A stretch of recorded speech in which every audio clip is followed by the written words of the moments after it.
Eh, ayos mo para yung ano, yung feeder line niya. Ano yung Pero mga layout niya? unahin mo muna yung ano, yung mga load. Oh.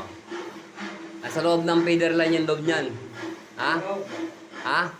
Nasa nakalabas yung feeder. Oh, sige. Ganito kasi ito.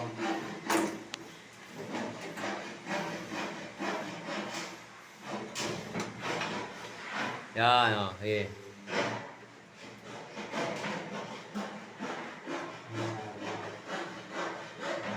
Yan, oh. Ang dalawa, kahapon sa ilalim. Ah, Kahapon na lang natin yan. sige. Kaso, gas mas man na lang kasama.